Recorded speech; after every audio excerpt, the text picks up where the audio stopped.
Boa tarde a todos. Estão me ouvindo bem? Então, me perdoem aí o meu atraso em entrar nessa sala. Na verdade, ela estava aberta, mas num outro dispositivo. Alguém aí pode me dar uma luz? Se o áudio está bom? Tudo ok, ótimo. Maravilha, gente. Bom, a nossa palestrante de hoje já está na sala, né? A doutora Leila Uma. A Leila é médica veterinária, formada pela Universidade Federal do Paraná, e depois ela fez parte da formação dela na Unesp, lá em Botucatu, fez especialização em zoonoses, né, Leila, da onde nós somos os dois egressos, então a gente tem essa formação em comum no currículo, do qual a gente se orgulha muito, né, Leila? E Isso. depois da residência, ela fez um mestrado lá na Unesp também, e o doutorado, ela fez um doutorado sanduíche, inclusive trabalhou na Universidade da Califórnia, em Davis, né? A Leila tem trabalhado com essa questão das zoonoses virais em animais selvagens, né? E por conta disso, né, dentro dessa nossa programação desse mês de agosto sobre as enfermidades virais, né, surgiu a oportunidade da gente chamar a Leila para contribuir aqui com a gente com essa nossa discussão. Infelizmente, eu não vou poder ficar todo o tempo aqui acompanhando, mas, obviamente, esta palestra também está sendo gravada. Mais tarde, ela vai ser postada no nosso canal no YouTube. A Ellen vai estar aqui nos auxiliando. Lembrar a todos para entrar no formulário, né, de inscrição, para se fazer inscrição na nossa base, né? E depois a gente fazer emissão de certificados e tudo mais. Tá certo, gente? Leila, me perdoe, né? Já conversamos antes sobre isso, mas a gente vai estar acompanhando e qualquer questão mais urgente, a Ellen faz a ponte para a gente poder conversar, tá bom? Então, boa palestra e, gente, vamos aproveitar toda a experiência que a doutora Leila vai trazer para a gente, tá certo? E provavelmente o doutor Fernando, que palestrou para a gente na semana passada, vai pelo menos dar uma passadinha aqui, já que as áreas são bastante próximas, tá certo, gente? Então, boa palestra para vocês. Doutora Leila, a turma é de você. Ou a turma é sua, melhor, né? Isso. Muito obrigada, então. Tá todo mundo ouvindo? Tá certo? Tá bom o áudio? Sim, tudo Sim? bem. Ok. Bom, então, inicialmente, eu gostaria muito de agradecer o convite, né, do professor Aristeu. Quando eu cheguei nas zoonoses, o Aristeu já não estava mais, ele já era professor, né, eu cheguei um pouquinho depois dele, ainda peguei o Rodrigo, o André, que a Amanda, que está aqui também, lembra deles, né, sou mais ou menos dessa época, quando eu comecei a fazer estágio lá nas zoonoses. E desde que eu comecei na área de zoonoses, eu achava que eu não ia gostar de laboratório, né? Um professor Biondo, que falou, Leila, faz estágio, pede estágio com o professor Hélio na zoonose, você vai gostar. E eu falava, não, eu não vou gostar disso, não. Assim como eu não gostei de clínica de pequenos, eu não vou gostar de ficar no laboratório, eu quero trabalhar com animal silvestre a campo e tal. E aí estamos aí na luta, no laboratório desde então. E sempre trabalhei com animais silvestres, e a importância deles na transmissão de doenças infecciosas para o ser humano, né? Então, de zoonoses, né? E hoje, mais do que nunca, a gente vive um momento que, assim, o que eu estudo desde a época da minha graduação é o que parou o mundo, né? A gente pode dizer assim. É o motivo da gente estar em quarentena. Então, essa interação entre o ser humano, os animais, o ambiente, né? Que hoje nós temos o conceito de saúde única, que é muito amplamente utilizado na nossa área, né, como médicos veterinários. Então, assim, é uma área que, para mim, é o que eu sempre quis trabalhar. Então, tanto quando o doutor Aristeu, o professor Aristeu comentou, né, que eu fiquei um ano lá em Davis, lá tem o Instituto de Saúde Única, eu acho que eu até vou falar um pouquinho aqui sobre lá, e eles têm uns trabalhos muito interessantes em relação a isso, não só lá nos Estados Unidos, mas em vários locais do mundo também. Tá?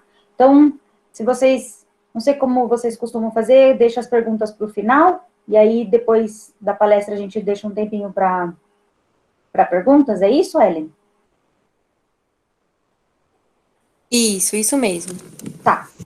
É legal a gente ter essa oportunidade de ter aula online, mas assim, a gente quando dá aula, né, faz pergunta, a pessoa responde, você olha no olho dos alunos, aqui é um monte de bolinha, pelo menos, não só o nome escrito.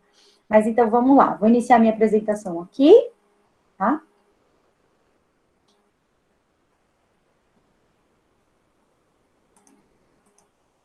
Bom. Vocês estão vendo meu slide inicial? Sim. Ok. Ellen, você não vai poder dormir, hein, na palestra. Brincadeira. Gente, se por acaso tiver alguma pausa, se quebrar um pouco a internet, por favor, vocês me perdoem, né? A gente sabe que todo mundo está usando a internet, então, às vezes, nós temos alguns probleminhas de conexão. Mas vamos lá, então. Bom, o tema da palestra de hoje é bem parecida, sim, semelhante, né? Na mesma área, da mesma linha de pesquisa do professor Fernando, que falou na semana passada, né? Mas eu não vou me atentar muito apesar de ser o agosto viral, né? Geralmente a gente falava do agosto do cachorro louco, né? Então agora é o agosto viral, né? Não é só da raiva, mas também de outras zoonoses virais. Também é com animais selvagens, né? E eu quis trazer, então, uma ênfase na saúde única e o papel dos animais selvagens na emergência dessas zoonoses. O professor Fernando abordou bastante e muito bem abordado, inclusive, a parte dos vírus, né? Então, a parte de epítopo, da importância de se ter o receptor celular, né? Para esse vírus conseguir se ligar à célula, conseguir adentrar a célula, porque senão, se o vírus não conseguir entrar na célula, ele não consegue infectar a célula e não consegue se replicar. E é isso, gente, que faz com que nós tenhamos a emergência das doenças. Por quê? Pode ser que aquele receptor celular, ou que o vírus, a proteína dele não seja exatamente da maneira que o receptor precisa. E aí, conforme o ser humano vai tendo contato com aquele vírus, seja no ambiente, ou seja através de um animal silvestre ou um animal doméstico, esse vírus vai conseguindo se adaptar. E foi isso que aconteceu, por exemplo, com o SARS-CoV-2, né? Muito provavelmente, antes dos primeiros casos serem detectados, lá em dezembro, em janeiro, né, num número maior de casos, mas em dezembro, quando foi que todo mundo começou a saber mais sobre o que estava acontecendo lá na China, muito provavelmente já tinham tido casos antes, né, talvez até uns 6 meses, talvez mais tempo antes, e isso não foi detectado. Por quê? Era um vírus novo. É um vírus que não estava presente nos painéis, né? Por exemplo, vamos fazer pesquisa de vírus respiratórios. Ou a própria pessoa tinha algum sintoma gripal e isso não era passado para o médico. Ou a pessoa nem procurava o médico, passava pela gripe e acabou. Só que aí, em dezembro, o vírus conseguiu se adaptar bem, foi quando foi detectado, e hoje estamos nessa pandemia, todo mundo em quarentena, aqui, pelo menos em Botucatu, desde do final de março, né, de 2020. Então, já há vários meses de quarentena. Maior exemplo do que isso, agora todo mundo vai saber o que é quarentena, né? Não só quando a gente falava lá nas aulas de doenças infecciosas sobre a quarentena, e você pensa em 40 dias, mas nós estamos mais de 40 dias, né? Então, é só apenas um termo que é utilizado. Mas vamos lá, então. Eu gosto sempre de lembrar da tríade epidemiológica, né? Quando eu falo nas minhas palestras. Por quê? Quando nós falamos de doenças infecciosas, quando nós falamos de zoonoses, quando nós falamos de doenças, quando nós falamos de saúde única, nós sempre precisamos lembrar que nós vamos ter um hospedeiro, que no caso pode ser um animal silvestre, um animal doméstico, seja um animal pet, ou seja um animal de produção, o ser humano, né? Nós temos o meio ambiente, onde isso vai acontecer, essa interação entre o hospedeiro e o agente infeccioso, no caso, hoje que nós vamos abordar os vírus, né? Mas poderia ser uma bactéria, poderia ser um fungo, poderia ser um prion, né? Um parasita, ok? E aí nós entramos no conceito de saúde única, que é uma estratégia para melhor entender e dirigir os problemas contemporâneos, ou seja, da atualidade, que são gerados pela convergência dos domínios humanos, animais e do ambiente, né? Que é o que está traduzido nessa figura do Fernando Gonzalez, né?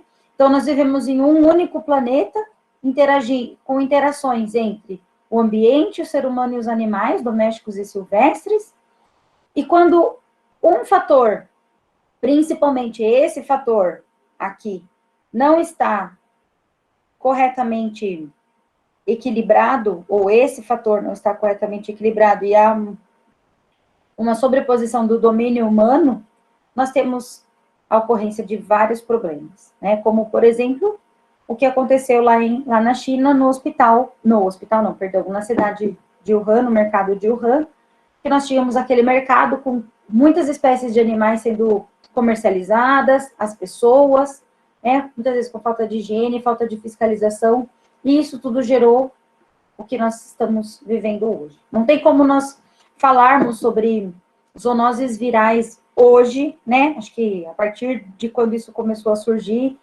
sem a gente falar da situação que nós estamos vivendo com o Covid-19, né? Com essa doença que está fazendo com que todo mundo repense a sua vida, com que todo mundo repense a sua realidade, o seu trabalho e afim, né? Bom, nesse contexto, então, nós temos o ser humano, nós temos animais domésticos, como animais de produção, e nós temos os animais silvestres, né? E nós temos várias doenças que podem ser transmitidas de animais silvestres para o ser humano, como o hantavírus, ebola, SARS, né? Aqui, que são virais, monkeypox também. Aqui nós temos também de animais domésticos, nós temos a febre do Vale do Rift. Nós temos aqui doenças que são zoonoses que são transmitidas tanto de animais domésticos quanto silvestres para o ser humano, como raiva, West Nile, tá? Influenza, tá?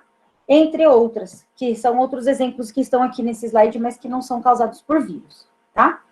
Uma coisa que eu gostaria de chamar a atenção é que muitas vezes as zoonoses que acometem o ser humano, elas têm origem inicial em animais domésticos, mas elas acabam vindo para o animal, para o ser humano, elas têm origem em animais silvestres, tá? Elas passam pelos animais domésticos para, posteriormente, elas acometerem o homem. Por quê? O ser humano tem mais contato com os animais de produção do que com os animais silvestres, né? Então, as pessoas que lidam com esses animais, sejam veterinários, as pessoas que fazem a criação desses animais, né? Então, os produtores rurais, né? Que estão lá no dia a dia lidando com gados, com suíno, né? Com gado de leite. Essas pessoas, elas têm mais contato com esses animais.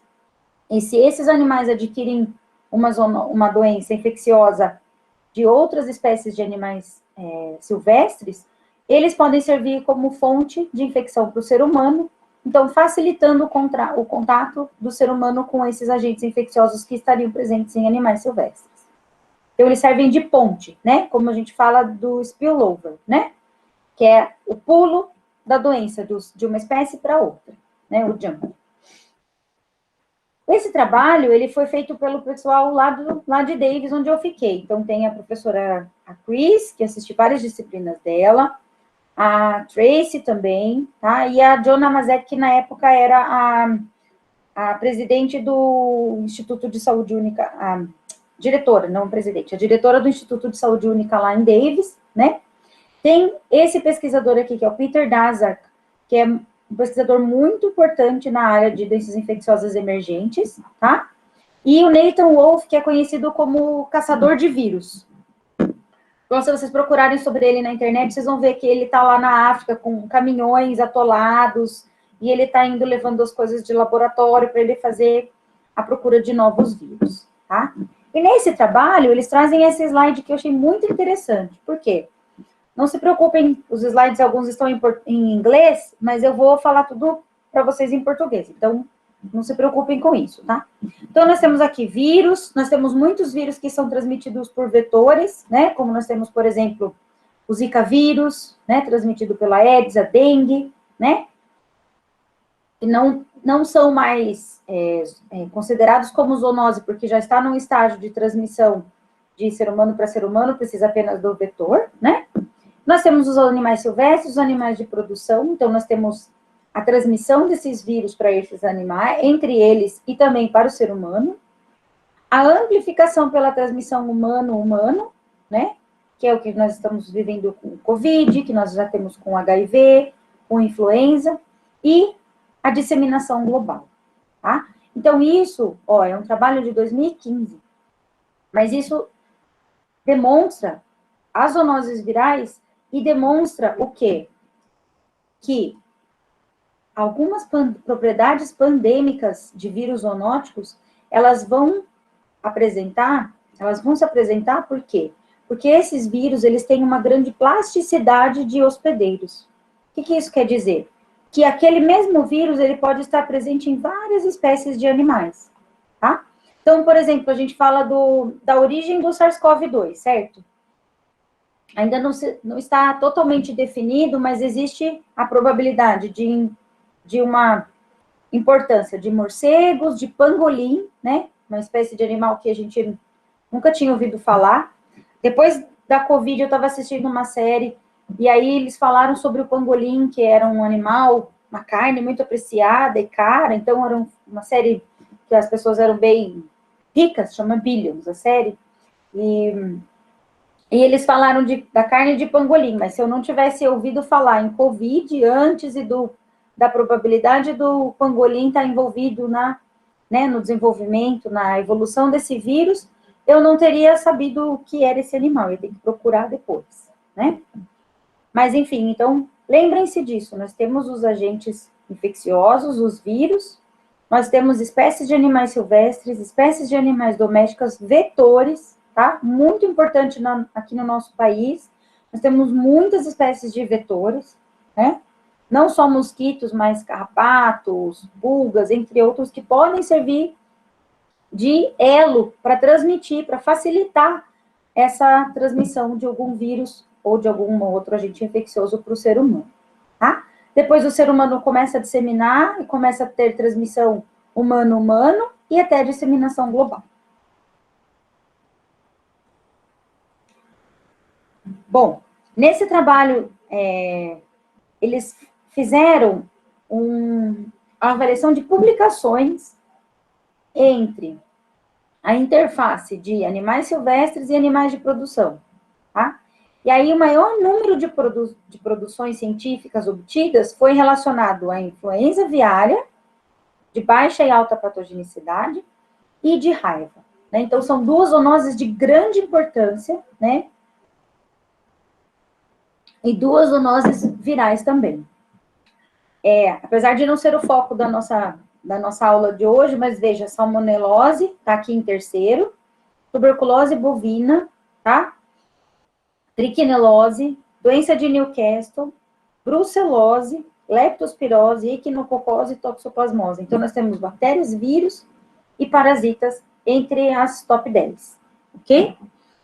Influenza aviária, gente, a gente podia falar só dela, podia ter uma hora falando só de influenza aviária, né? O vírus da influenza é um vírus que é segmentado, então, apesar dele ser RNA, ele tem 7 pedacinhos de RNA, e o vírus, quando ele monta, ele pode ter vários tipos de mutação, inclusive uma mutação que vai gerar, por exemplo, o H1N1, que é um ressortimento, que é uma célula infectada com 2 tipos de vírus, por exemplo, o aviário e o humano, por exemplo. Isso acontece no suíno, que é quem tem os receptores para esses 2 tipos de vírus. Por isso, a importância dos suínos, quando nós falamos de granjas aviárias, né? Que as pessoas não podem ter suíno nem para o próprio consumo, porque a mesma pessoa pode ir fazer o manejo dos suínos e depois ela ir fazer o manejo das aves, ou vice-versa. E aí levar o vírus aviário para os suínos, né? Na vestimenta, na roupa, né? Nos calçados, e o suíno pode se infectar também com o nosso vírus. Então, muitas vezes, o proprietário rural, né, ele está trabalhando com gripe mesmo, porque não tem outra pessoa que faça o trabalho dele, e aí ainda tem a ave. Então, em granjas tecnificadas de avicultura, hoje em dia, não pode ter suíno, nem para consumo próprio das pessoas, por causa do suíno, porque ele consegue se infectar, ele pode se infectar, né, tanto pelo vírus da influenza aviária, quanto o humano. E isso faz com que haja a possibilidade de ressortimento, que é uma troca de segmentos virais. E isso faz com que o vírus seja completamente novo, tenha lá o H e o N, né, da hemaglutinina e da neuraminidase diferentes, né, podendo ser um vírus muito patogênico para o ser humano, tá? Então, por isso que a influenza aviária é a zoonose mais estudada, tá, gente? Se a gente for pensar mesmo, ó, desde 1918, né, que a gente teve lá os casos da gripe espanhola, mas antes mesmo disso a gente já tinha a gripe, né, a influenza, e como eu costumo falar nas aulas para os alunos, influenza, a doença já foi descoberta antes do vírus, né, não se sabia da existência do vírus. Então, o que as pessoas falavam era que era influenza divina, né, então influenza de Itália, né, por isso é um coxinha, né, que o italiano tem que fazer assim, então influenza divina, para os pecados do ser humano, então ficava doente por causa disso, né? Então, fica aí para vocês essa referência, esse trabalho é muito legal também para vocês, se alguém quiser depois como referência, pode me pedir que eu mando também, tá? Nesse trabalho, o que eles trazem? Eles trazem animais silvestres nas diferentes regiões do mundo, tá? Com interface com animais domésticos. Então, veja, vamos usar aqui como exemplo aqui na nossa região, né? Na região da América do Sul, nós temos aqui, ó, a interface entre roedores silvestres e animais de produção como ruminantes, né? Como gado. Nós temos ainda frango, né? Então, ave, no caso, frangos de corte e aves silvestres, né? E roedores e também equinos, tá? Então, em cada região do mundo, nós vamos ter situações diferentes, como, por exemplo, na Europa, nós temos aqui, ó, como o segundo grupo, carnívoros silvestres e gado, né? E nós temos também artiodátilos, né, os cervídeos, e suínos. Lá na China, na China não, perdão, na Ásia, nós temos aqui aves com frango, né, aves silvestres e frango. Nós temos aqui gado e roedores e também pequenos ruminantes e roedores silvestres, tá? Muito importante falar que os roedores silvestres são o quê? Os reservatórios, né, a fonte de infecção para os hantavírus, tá? Então, uma doença muito importante, né, com uma letalidade alta, né, uma taxa de mortalidade alta entre as pessoas que são infectadas, tá? Além disso, nós temos a distribuição geográfica desses agentes, né? Então, o tamanho dos círculos é de acordo com o número de publicações que foram obtidas, né, no continente correspondente. E aí, aqui, novamente, na nossa região, nós temos a maior parte, quase metade, né? Se a gente for pensar, quase metade, de vírus, e aí uma parte aqui de bactérias, né? Um pouquinho menos de um quarto, se a gente fosse dividir em quartos, e também de parasitas, tá?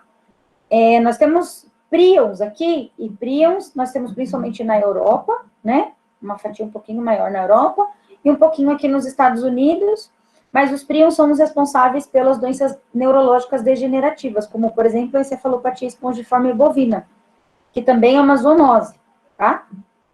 Então, bastante importante a gente lembrar. Posso falar para vocês que, como ex-residente de zoonoses, eu já trabalhei na iniciação científica com toxoplasma, GOND, então parasita, no mestrado com leptospira, bactéria, no doutorado, no primeiro pós-doc que eu fiz com vírus, com metagenômica viral. Ajudei num trabalho do professor Eduardo aqui, da Dani, no mestrado dela com fungos, então falta só prions, mas acho que por enquanto estou bem, não quero trabalhar com prions. Nem autoclave resolve, assim, é um pouco mais complicado, né? Então, vamos continuar nessa linha de vírus que tá bom. Esse trabalho da Jones e colaboradores é um trabalho que eu sempre cito, né? Então, entre 1940 e 2004, mais de 330 doenças infecciosas emergentes foram descritas na população humana mundial, sendo que 25%, aproximadamente, é correspondente a vírus e prions, tá? Eu gosto sempre de colocar nesse slide da importância das bactérias e riquétias, com mais de 50% dessas doenças, principalmente relacionadas à resistência a antimicrobianos, tá? Então, a resistência a antimicrobianos é um problema muito sério, enfrentado por todos nós, né? E a Organização Mundial da Saúde tem uma vertente muito grande para trabalhar contra a resistência antimicrobiana. Então, mesmo que a gente está falando de vírus, eu sempre gosto de comentar sobre isso, por a gente sempre ter isso em mente, tá? Porque a resistência antimicrobiana é um problema muito grave que é enfrentado atualmente. Dessas zoonoses, tá? Dessas doenças, dessas 335, 60% são zoonoses. E das 60% dessas doenças, 70% têm origem em animais silvestres. Ou seja, quando eu li esse artigo a primeira vez, eu falei, tá aqui, ó. É por isso que eu trabalho com isso, tá? Com animais silvestres e doenças infecciosas, e zoonoses. Nesse trabalho, a Jones e os colaboradores, eles trazem o mapa global de origem geográfica de eventos de doenças infecciosas entre 1940 e 2004. E veja onde nós temos pontinhos. Na região da Ásia, na Europa, na África, nos Estados Unidos, tá? Então, isso foram eventos que foram descritos aqui no Brasil, entre outros, tá? Então, aqui até 2004, nem Zika vírus estava aqui ainda, tá, gente? E aqui é o risco global de risco relativo de doenças infecciosas relacionadas a patógenos zoonóticos de animais silvestres, tá? Então, veja aqui no Brasil, ó, quanto mais vermelho, mais quente, né? Então, são os valores mais altos, uma chance maior de detecção, tá? Então, veja aqui, ó, no sul da Ásia, na Europa, tá? Aqui na África, nos Estados Unidos e no Brasil, aqui também no norte aqui da América do Sul, tá? Assim, né? Toda a parte da norte da América do Sul. Então, aonde? Na região dos trópicos, tá, gente? Então, isso é muito importante, porque nós temos, além de muitas espécies de animais silvestres, nós temos alta densidade populacional nessas regiões, né? E nós temos também grande densidade de vetores nessas regiões, tá? Isso facilita muito a disseminação de doenças.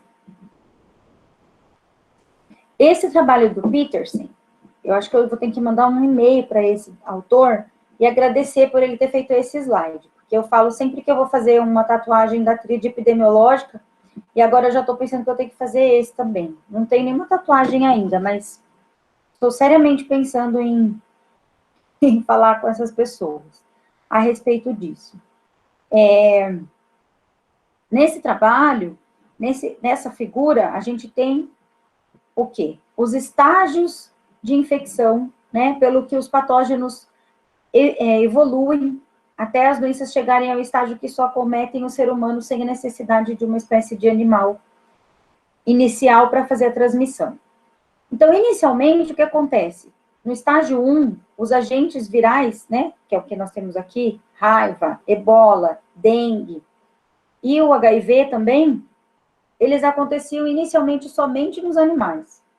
Então, por isso que você tem aqui um carnívoro, silvestre, morcegos e primatas aqui, tá?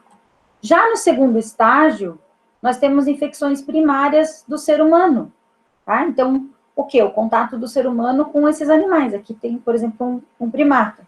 Então, no início, como acontecia do HIV? Como que esse vírus foi se adaptando? Ele acometia os primatas. As pessoas lá na África têm o hábito, né? Todo mundo precisa se alimentar. Então, de caça desses animais, caçava, colocava no ombro, tinha um contato com sangue frequente, né, desses animais, acabou entrando em contato com esse vírus, o vírus, a cada vez que ele tinha esse contato, ele foi se adaptando, foi conseguindo infectar o ser humano, certo? E aí nós temos a infecção apenas de animais, tá? Já no terceiro estágio, nós temos um surto limitado, ou seja, nós temos a transmissão inicial, então, de um animal silvestre para o ser humano, e nós temos alguns ciclos de transmissão interhumana, tá? No quarto estágio, nós temos um surto mais longo. Então, inicialmente a partir de animais, tá? E muitos ciclos no ser humano. Então, vários ciclos de transmissão entre humanos. Então, um número maior de pessoas infectadas, né? E afetadas, acometidas. Já no estágio 5, que é o último estágio, né, dessa evolução, nós temos a transmissão apenas entre o ser humano. Então, não é necessário mais um animal, né, que faça a transmissão. Que é o que acontece hoje com a influenza, que é o que acontece hoje com o HIV, tá? E o que acontece hoje com o SARS-CoV-2, tá? Aqui no caso da dengue, nós não precisamos mais de um hospedeiro vertebrado, né, de um reservatório, mas nós temos o quê? Os vetores, que fazem a transmissão, né? Então, o Aedes aegypti, por exemplo. No caso do ebola, tem alguns ciclos, então a ebola tem um surto limitado, apesar de que muitas pessoas foram afetadas nos últimos surtos. E no caso do vírus da raiva, apesar de nós termos relatos de transmissão de ser humano para ser humano, né? Principalmente quando falávamos de mais antigamente, quando não se faziam tantos testes, né? E a raiva talvez não era tão conhecida como ela é hoje, mas já teve casos de pessoas que adquiriram raiva, tem relatos, há relatos de pessoas que adquiriram raiva por transmissão a partir de transplante de órgãos. Então, tinha morte cerebral, né, por raiva, e aí a pessoa era doadora, acabava doando os órgãos, não se sabia a causa da morte, e aí as pessoas que receberam os órgãos também contraíram raiva. Tá? Então, existem relatos assim. Mas isso são exceções. A regra é que, no caso da raiva, nós precisamos de um animal, inicialmente, que vai fazer a transmissão, que é o que acontece, como, por exemplo, com morcegos, acontece com carnívoros, acontece com gatos, com cães que são raivosos, até com outros animais domésticos e silvestres, tá? Com os mamíferos, que são os reservatórios, a fonte de infecção. Nesse sentido, o Brasil é considerado um dos pontos quentes, né, um dos hotspots para a emergência dessas doenças, pela diversidade de espécies de animais silvestres que nós temos aqui no nosso país. E aqui o Brasil é classificado como um hotspot, um ponto quente, diferentemente, por exemplo, da China, que é pela alta densidade humana, né, mas pela diversidade de espécies de animais silvestres, tá? Além disso, algumas doenças infecciosas emergentes, elas têm o spillover, né? Então, elas vêm do animal doméstico, do animal silvestre para o animal doméstico e para o ser humano, né? E nós temos também algumas doenças que fazem o contrário, né? Então, nós temos, por exemplo, doenças infecciosas como, por exemplo, a cinomose, que apesar de ser uma doença viral, ela não é uma zoonose, mas nós temos alguns casos, né, e lá na África isso foi muito importante, porque os leões morreram de cinomose canina, então transmissão de doenças infecciosas de animais domésticos para animais selvagens, tá? E geralmente quando vocês ouvirem a palavra spillover, vocês precisam pensar na transmissão do animal silvestre para o animal doméstico ou do animal silvestre para o ser humano. Mas o spillback, que é o que está aqui entre aspas, é essa volta dessa doença, tá? É voltar. Aqui, como eu falei para vocês, o Instituto de Saúde Única lá em Davis, ela agora não é mais a diretora do Instituto de Saúde Única, mas ela está envolvida no programa global de viroma, né? Ela é uma das diretoras também. E desde 2012, quando eu estava lá nos Estados Unidos, até esse ano, até 2020, ela ainda era diretora executiva do Instituto de Saúde Única. Então, eu acredito que agora ela está mais envolvida na parte do Covid-19 e tal, e aí eles mudaram. Não sei exatamente o que aconteceu.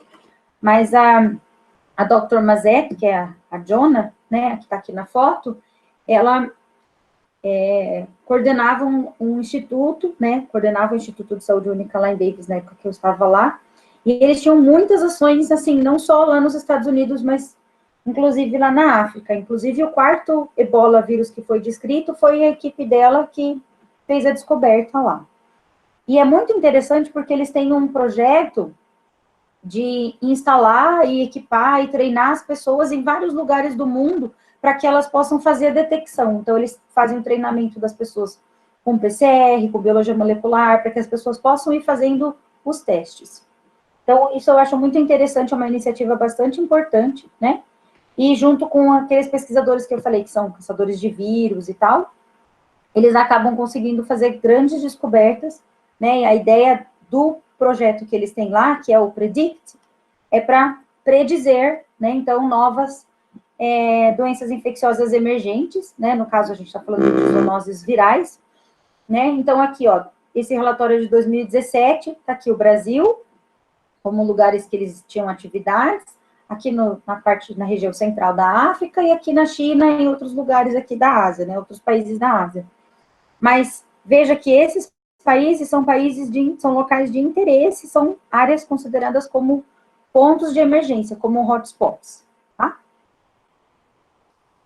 Aqui era o que eles já tinham feito até 2017, né? Então, em vários países, né, aqui do mundo.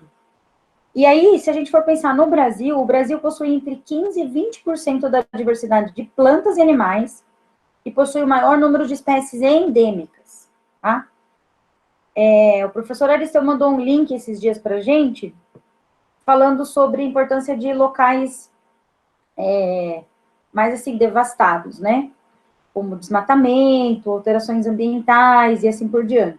E que esses pontos são mais interessantes para a ocorrência de zoonoses. Onde está acontecendo isso? No Brasil. Então, desmatamento, construção de estradas, né?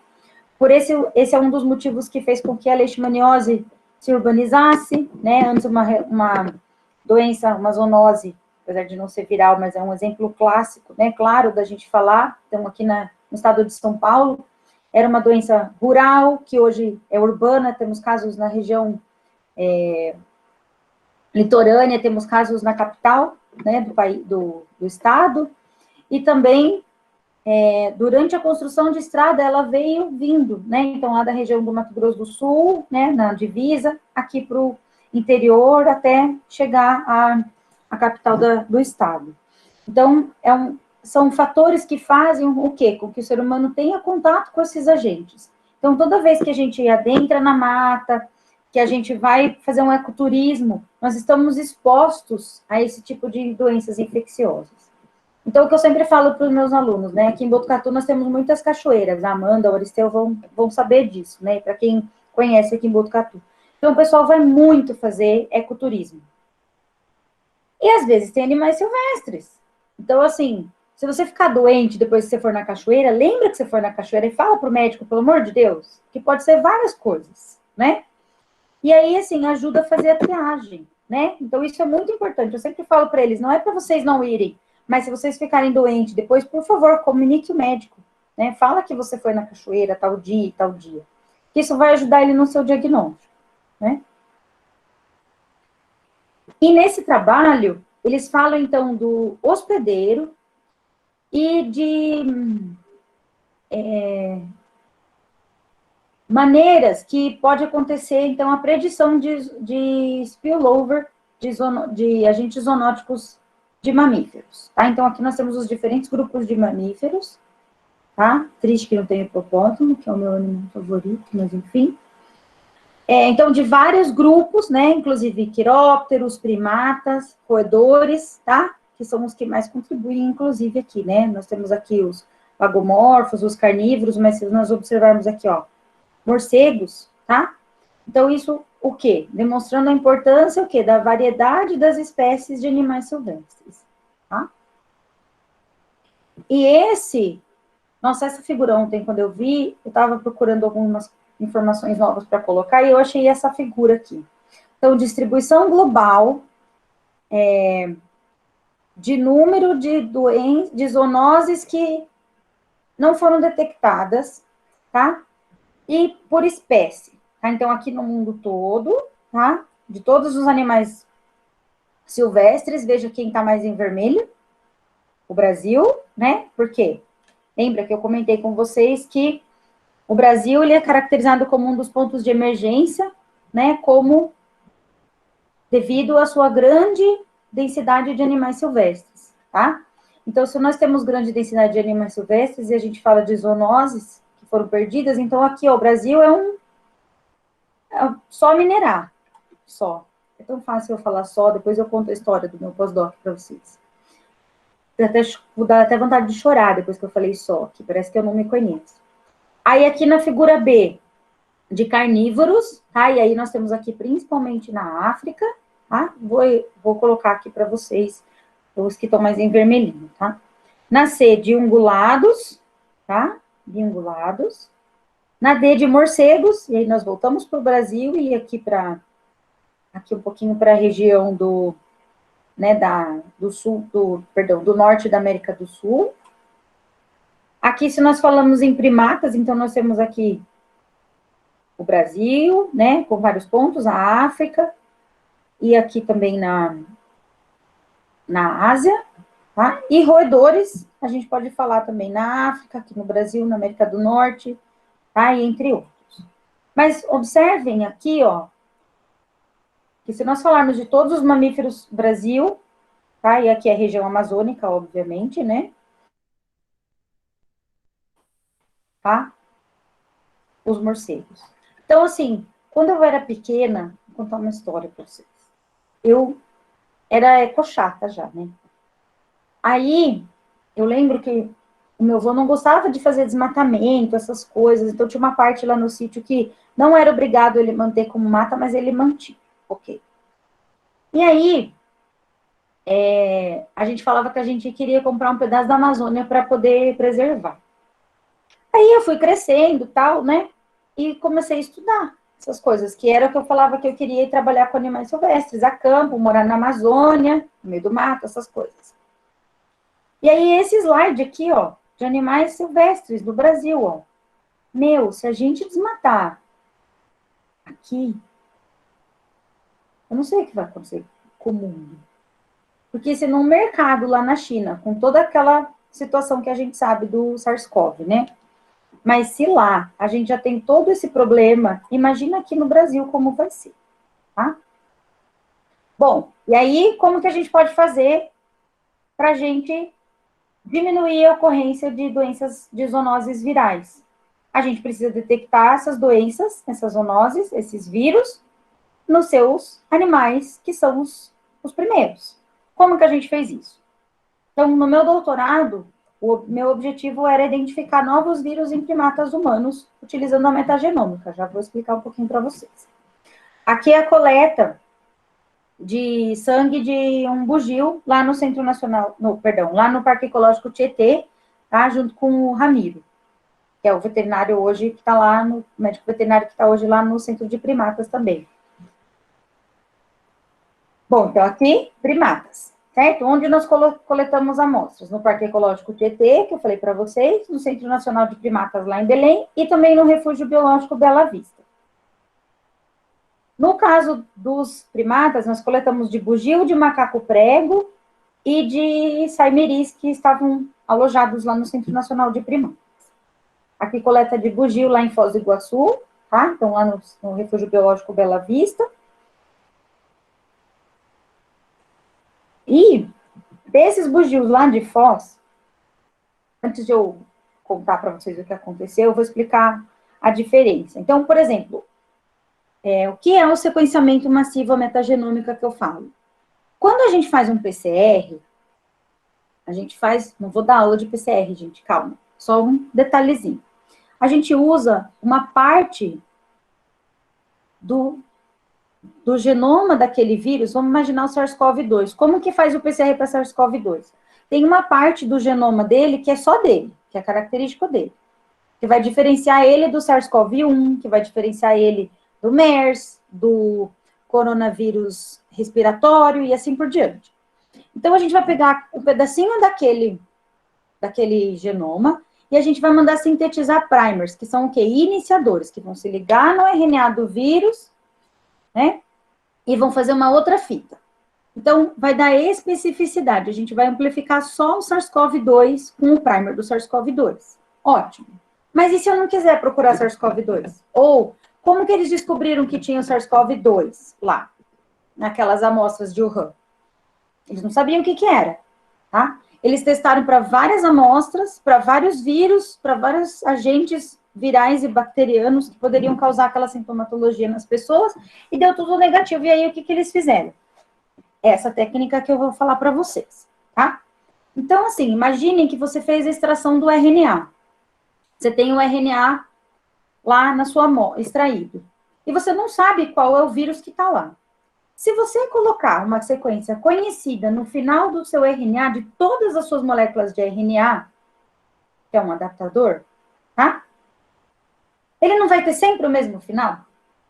Independente se é o SARS-CoV, se é o Ebola, se é o vírus da influenza, independente se é um vírus completamente desconhecido, ele vai ter essa sequência que você colocou.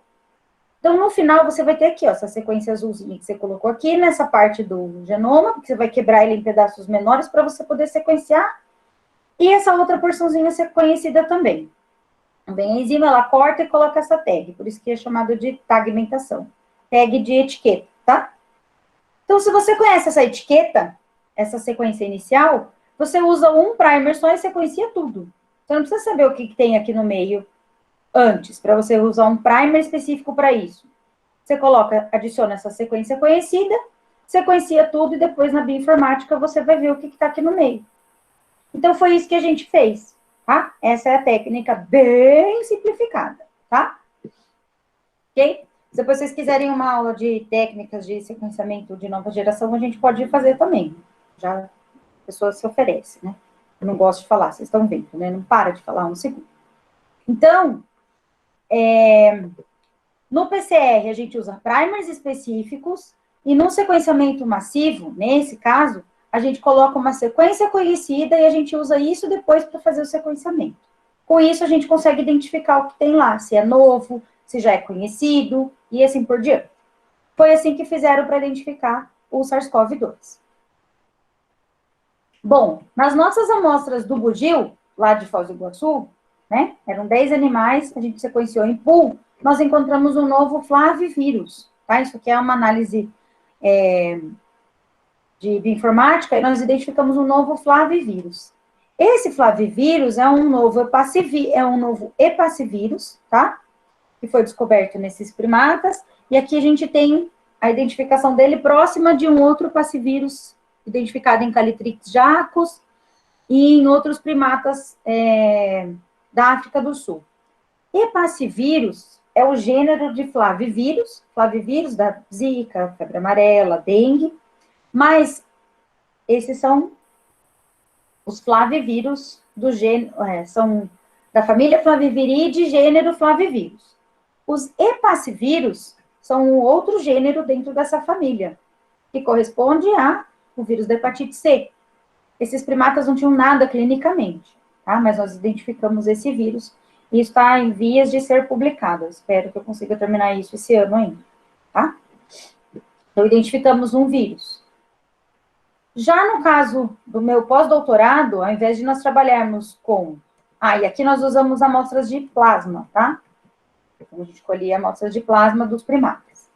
Já no caso do meu pós-doutorado, nós trabalhamos com a mesma técnica, mas em morcegos tropicais, tá? E aí a ideia era identificar nos tecidos, porque nós capturamos muitas vezes morcegos hematófagos, e aí a gente, ao invés de passar a pasta vampiricida em alguns, nós coletávamos e levávamos para o laboratório para fazer eutanásia, para coletar os óvulos, tá? Então, aqui está a pessoa que vos fala fazendo coleta dos órgãos, tá?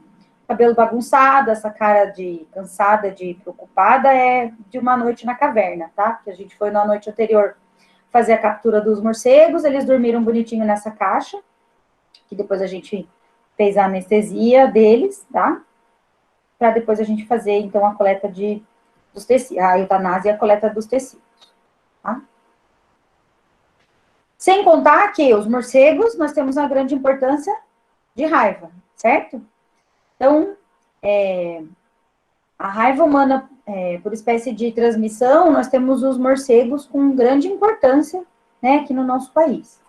Então, esses morcegos, eles chegavam no laboratório, a gente fez as coletas na região metropolitana de Curitiba, e nós fizemos coletas também aqui no laboratório de zoonoses. Então, morcegos que chegavam vivos, o pessoal me avisava, eu ia lá fazer a coleta logo depois que eles faziam a coleta do encéfalo para fazer exame de raiva. Até agora, a gente não conseguiu padronizar a técnica. Nós estamos na última tentativa, na 10ª, Os relatórios da FAPESP só faltou colocar emojis chorando, tristes, desesperados, descabelados, porque os testes não funcionaram, porque a gente trabalhou com tecido, então a gente ainda não conseguiu padronizar. Mas, faz 5 anos já, isso, tá? Desde 2015.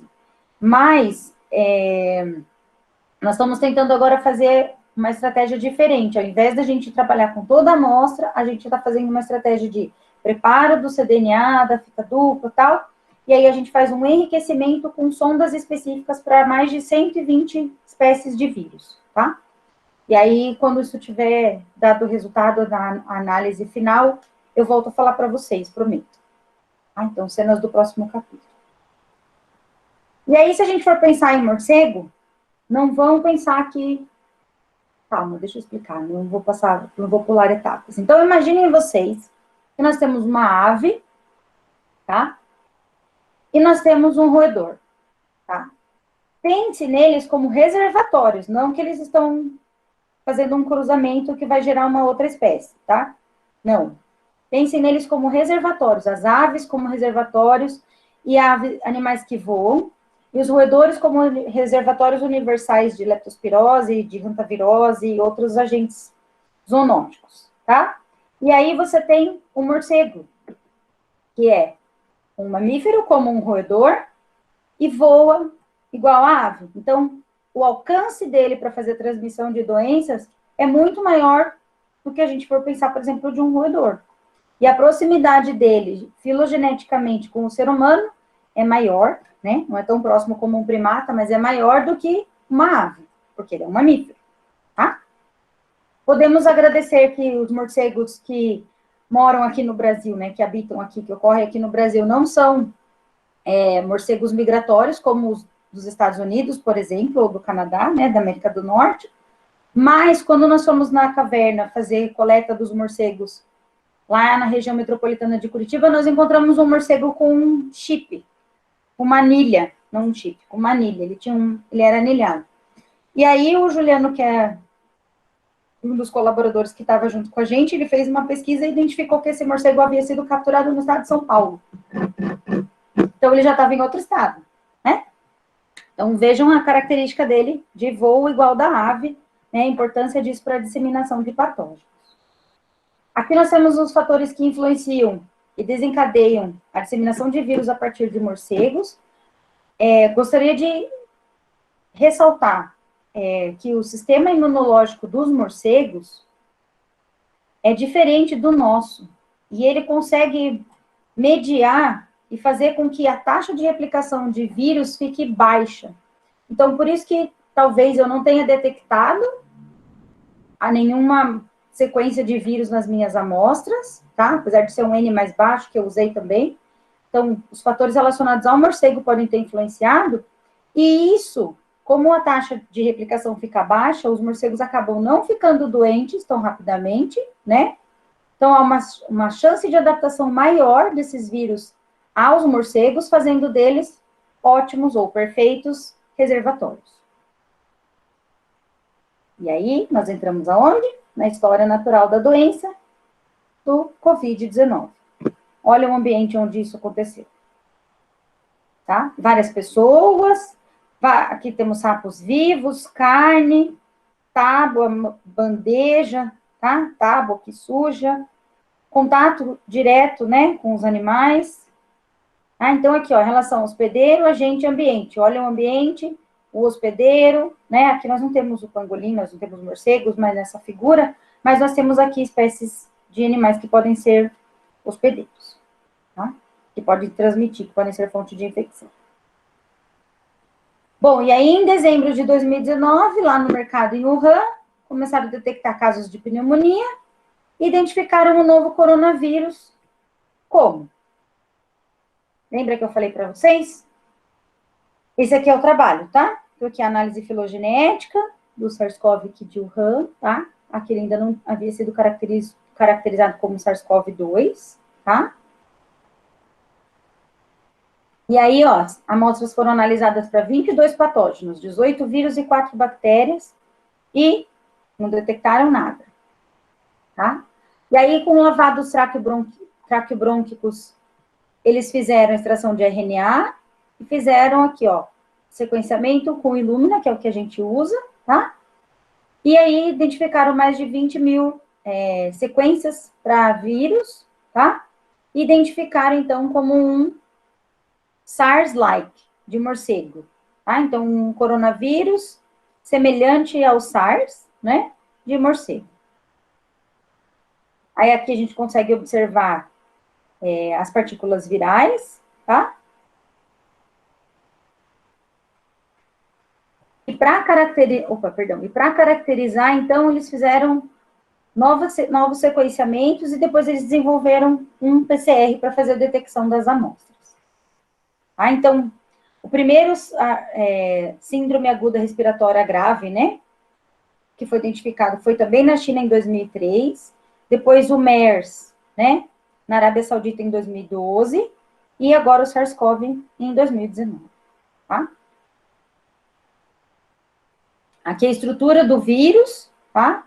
Com a membrana de envelope, que é o GNE, que é responsável, então, que é um dos alvos que são utilizados para fazer o diagnóstico, tá? Nós estamos fazendo o diagnóstico de SARS-CoV pela parceria da Unesp com a Embraer, aqui em Botucatu. Eu sou uma das pessoas que ajuda na extração de RNA, na realização da RT-PCR, para detecção de amostras que são positivas, tá? E aí, aqui é a origem dos vírus, né? Então, aqui, ó, do MERS em camelídeos, do SARS-CoV ainda não se sabe exatamente como aconteceu, mas muitos fatores, e principalmente fatores relacionados ao ser humano, que são responsáveis por essa interação, né? Então, muitas vezes, o culpado é o ser humano, muitas vezes não, né? Nós somos o culpado por entrar nesse ambiente, por alterar o ambiente, por fazer com que haja condições de que essa transmissão, né, de que ocorra o spillover, tá? E eu achei essa figura muito importante, muito interessante, que é da Organização Mundial da Saúde, falando de futuras epidemias, né? Nós temos que avaliar muito bem a interface humano-animal, né? O monitoramento, o gerenciamento de riscos em nível animal, pesquisa de microbioma, tá?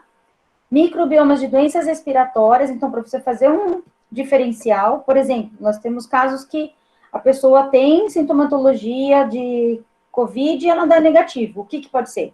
Será que já é um outro vírus? Será que é alguma coisa que já está acontecendo? O que é, né? Aí aqui, ó, sistemas de aviso rápidos, né? Vigilância de ecossistema para prevenção, tá? E discussões. Então, educação, né, gente? Educação e saúde, não só entre a comunidade científica, mas acho que com o Covid, muitas pessoas aprenderam muita coisa sobre vários assuntos diferentes, né? Então, de prevenção, de higiene, né? Acho que para nós microbiologistas, ou para quem trabalha com zoonoses, para quem trabalha nessa área, assim, nunca a gente teve tão em alta como a gente está agora, né? E, assim, eu espero que depois que tudo isso passar, as pessoas se lembrem disso e valorizem mais a ciência, valorizem mais a importância da discussão científica, né? E da interação entre todos.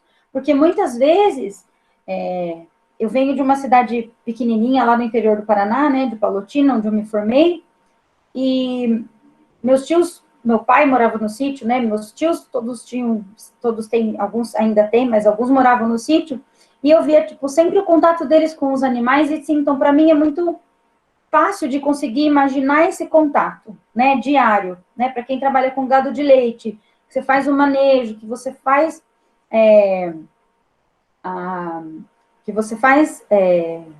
você tira leite de manhã, tira leite à tarde, né? Então você tem contato direto com os animais, né, e com uma excreção dos animais, que é o leite, né, lógico que são animais que têm um cuidado, que têm um estado sanitário bom, mas muitas vezes, em muitos lugares, isso não acontece. Então, eu acho que a educação, a discussão, como a gente está fazendo aqui, é muito importante e, assim, assim, de suma importância para esse tipo para valorizar a nossa profissão e também para a gente conseguir formar mais opiniões, né? Então, expandir o conhecimento das pessoas, tá?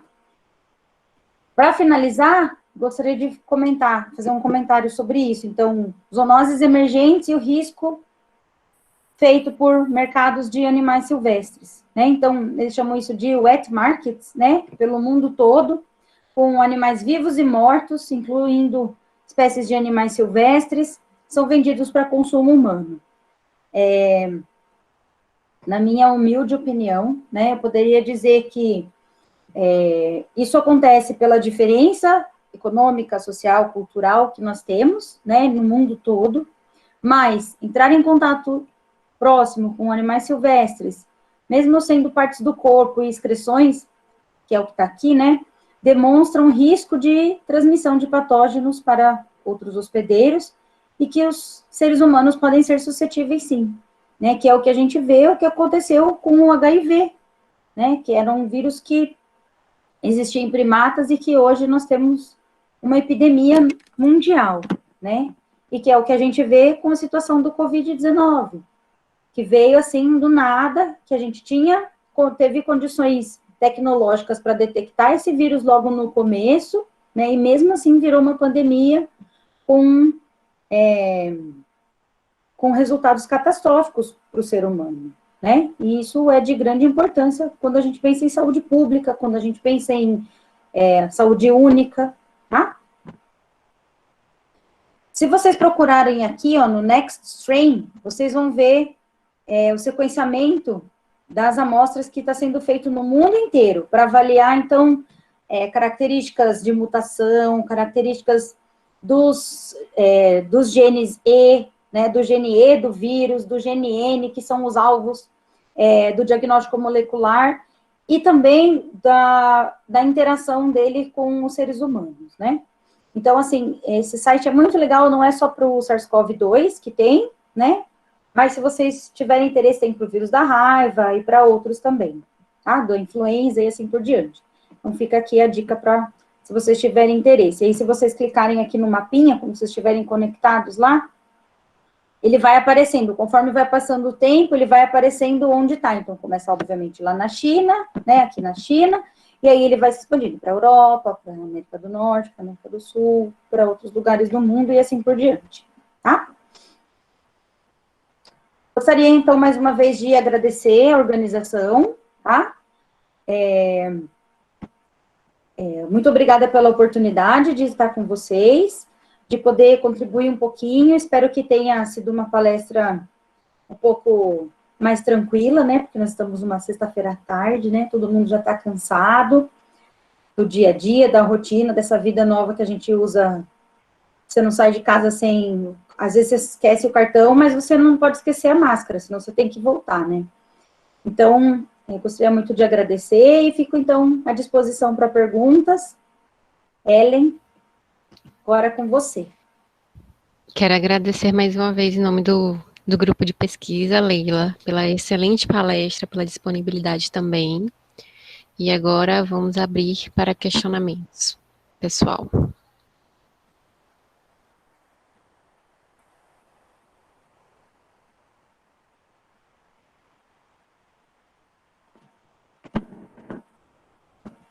Ninguém? Vou falar aqui do chat. A Angélica de Almeida, ela fez um questionamento aqui. Em decorrência das queimadas frequentes na Amazônia, você acha que esse ano ainda teremos um novo vírus disseminado? Então, é muito difícil a gente falar esse ano, né? Mas a vantagem que eu acho que nós temos aqui no Brasil é que nós temos um país, e assim, não só um país, mas a Amazônia em si, ela é continental, né? Então, assim, se nós formos pensar, lá não tem muitas pessoas. Então, pode ser que tenha um contato maior entre os animais silvestres que estão lá, né? Pode ser que ocorra uma interação entre os animais e algum vírus, algum patógeno seja transmitido entre eles, mas a chance de chegar no ser humano, eu acho que ainda é um pouco menor, né? Mas, se nós continuarmos com a devastação, com o desmatamento, com outras alterações causadas pelo ser humano, eu acredito que sim, nós teremos grande chance de o Brasil ser assim, uma fonte de novos agentes zoonóticos para o mundo todo, né? Porque se a gente for pensar, igual aquele slide que eu falei para vocês, além de nós termos a maior variedade, nós temos muitos animais que são endêmicos de determinada região. Então, se naquele grupo de animais eles forem reservatórios, a chance deles transmitirem para o ser humano, caso eles tenham maior contato, é maior, né? Então, a gente precisa sempre pensar na possibilidade do contato. Quanto maior a possibilidade de contato desses animais com o ser humano, maior é a chance de transmissão. Eu tenho uma pergunta. Oi, Amanda. Oi, tudo bem? Tudo bem, e você? Tudo jóia. Tô aqui em Guarapuava, né? Legal. Isoladaça. Leila, é o seguinte, você fez esse comentário que muitas pessoas com a sintomatologia bem, não dá para dizer clássica, né? Porque o SARS-CoV, ele tem se apresentado de diversas formas, mesmo em pessoas saudáveis, né? Mas pessoas que estão com sintomatologia mais comum e que realmente está dando negativo, pelo menos nos exames oferecidos pelo nosso sistema de saúde.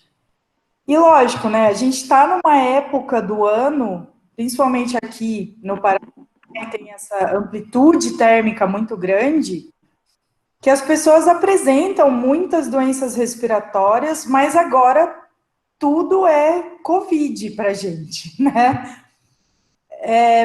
Você que trabalha com vírus, você sabe que essa não é minha praia, né? Eu sou a bacteriologista louca da história, mas o que você acha que está acontecendo, além dessa capacidade de mutação, reassortimento, eu não sei bem o que o coronavírus tem capacidade de fazer, mas você acha que também pode ter um problema relacionado a diagnóstico, tipo, muito falso negativo mesmo? Ou coleta, porque esse suave nasal é meio complexo, né? Sim, deve ser horrível, né? É horrível. Então, na verdade, o coronavírus, ele é o maior, eu costumo falar, agora eu inventei um nome para ele, que ele é o rei dos RNAs vírus, né? Apesar dele ter, além da coroa, a coroa dele é porque ele é o maior dos RNAs, vírus que infecta o ser humano. Por ele ter um genoma maior do que os outros RNA vírus, por exemplo, o vírus da dengue, do Zika, tem em torno de 10, 11 mil pares de base, ele tem 30 mil. Então, a polimerase dele consegue fazer um pouquinho de correção. Então, a taxa de mutação dele, apesar de ser um RNA vírus, é menor do que a dos outros. Ok? E ele não é segmentado, graças a Deus, amém, né? E, então, ele não faz esse reassortimento igual o influenza. Tá. Então, isso já é um ponto positivo. Outra coisa que eu acho interessante falar é que, assim, nós veterinários, né, a gente pode falar, podia ser pior. Porque se ele fosse um vírus nu, igual o rotavírus, igual o vírus da febre aftosa, o que a gente ia fazer? Porque álcool 70 não faz cócega, no caso desses outros, né? Água sanitária também. O que a gente ia fazer? Ninguém ia poder sair de casa mesmo, né? Sim. Então, assim, podia ser pior, né? Pensem assim, a pessoa com o copo vazio, né? No caso. Não é nem copo meio cheio ou meio vazio, é vazio, total. Mas, quando a gente fala do RT-qPCR, a chance de você ter falso negativo é muito mais relacionada à amostra do que à técnica. Porque, por exemplo, a gente está fazendo aqui no laboratório, né? Então, o professor João está responsável e a gente está fazendo o diagnóstico. E aí, como que a gente faz? A gente procura 2 genes. A gente faz um controle endógeno, então você faz a detecção de RNA da pessoa, tem que ter. Aí tem que dar positivo isso. Porque aí você valida a sua extração, quer dizer que o RNA foi extraído corretamente.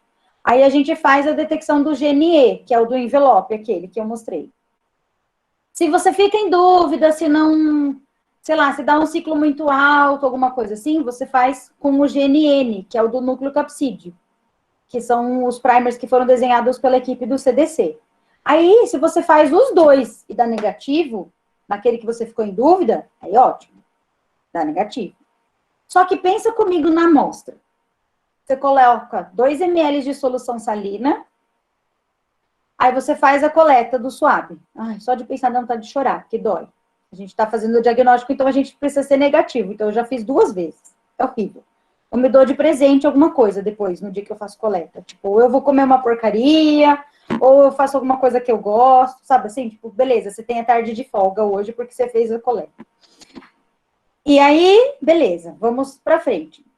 Desses 2 ml, a gente usa 200 microlitros, ou seja, 0,2, para você fazer a extração de RNA. Aí a gente elui em 100 microlitros, 0,1 ml. E aí você usa 5 microlitros para fazer o PCR. Então, no fim, você está fazendo o quê? A análise de uma fração da amostra, que é um analito, né? Como o professor João fala. Então, assim, se você tem uma carga viral muito baixa, pode ser que naquela amostra que você coletou, você não tinha vírus suficiente para ser detectado. Isso é o quê? Sensibilidade analítica. Porque a técnica tem um limite também, né? E aí tem alguns resultados que saem como inconclusivo. Então, a pessoa precisa fazer uma nova coleta, né? Muitas vezes é isso que o médico vai indicar. Aqui em Botucatu, eu não sei o que aconteceu, mas assim, tá ótimo o sistema de vigilância. Logo que começou a ter casos, o pessoal lá do Hemocentro foi contatado pelo pessoal da prefeitura, e teve algumas empresas como a Caio e tal, que fizeram parcerias. E aí o professor João, desde o começo, já estava envolvido. Eu até comecei a ajudar lá no Hemocentro no início. E a taxa de infecção está super baixa. Até hoje o secretário da Saúde estava falando. E assim, eles estão fazendo um monitoramento que as pessoas que estão com um sintoma característico, né, vamos dizer assim, os mais comuns de Covid-19, eles ligam e a prefeitura vai coletar em casa. Então, você não tem a chance de sair, você não precisa sair de casa e correr o risco de, sei lá, se você realmente tiver com coronavírus, de transmitir para outra pessoa. Só que isso é uma realidade aqui, uma cidade com mais de 100 mil habitantes no interior de São Paulo, né? Não é uma realidade do Brasil, né? E, além disso, a gente ainda tem o hospital da Unesp aqui, que é super equipado e tem tudo isso, né? Então, tem toda uma equipe, tem todo um reforço por trás, né? E isso não é a realidade de todo mundo. Mas, assim, se a gente for pensar assim, nossa, eu tô com sintoma gripal, é Covid. Antes as pessoas tinham gripe e não estavam nem aí, né? Tinha que estar quase morrendo para ir no médico. Agora, qualquer, sei lá, nossa, minha garganta doeu. Teve um dia que eu dei aula, eu fiquei com dor de garganta. Eu falei, gente, eu tô com Covid. Daí, tipo, eu tomei água, né? Óbvio, né? Depois da aula. Passou. Falei, nossa, que monga, né? Tipo, e a gente sabe, a gente entende dessas coisas. Mas fica todo mundo em pânico. Então, eu acho que muitas vezes as pessoas têm sintoma respiratório, apesar, aqui em Botucatu tá calor, né? Calor e seco. Mas, apesar disso, apesar da gente não ter um inverno tão rigoroso, as pessoas que estão com sintoma respiratório estão mais ligadas agora. Então, eu acho que muitas vezes é um resfriado, é alguma outra coisa, mas tudo agora é Covid, né? Igual quando a gente estava no laboratório fazendo o diagnóstico de raiva. Chegava a amostra para raiva, a gente falava assim para os estagiários e para R1 e para todo mundo, né? Pensa que é positivo. Trata todas como positivo, que você não vai ter problema. Porque aí, se você fala assim, é tudo negativo, não é nada, e depois é positivo, você fala, nossa, sei lá, espirrou na minha cabeça, espirrou na minha mão, né? Então, toma todos os cuidados que você vai estar prevenido. Né? Então, acho que é mais por esse sentido, sabe? Então, o falso negativo é mais relacionado à amostra do que à técnica. Lógico que a técnica tem um limite, mas... Beleza, obrigada. Imagina. Mais algum questionamento, pessoal? Alguma consideração?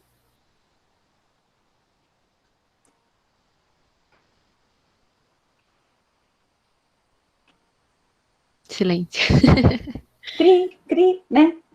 Foi todo mundo tomar água, porque eu falei da dor de garganta, né? Que a gente acha que é Covid, foi todo mundo tomar água. Não, eu acho que é super válido trazer essa palestra aqui, você falando até sobre a sua infância, sua família. Eu lembrei, eu sou da região do sul da Bahia, e uma cidadezinha próxima à cidade que eu nasci, o pessoal tinha o costume de comer sariguê. Muito, e principalmente o pessoal antigo, né? E confesso que minha avó era uma das pessoas que comia. Eu não comia, né? Porque já achava meio estranha a aparência. Então, assim, é super válido trazer isso. Lembrando a todos, né, que essa palestra da Leila é maravilhosa, vai estar no nosso canal do YouTube, que tá um link aqui no chat. Também não se inscrevam não se esqueçam de se inscrever no formulário da palestra para receber o certificado.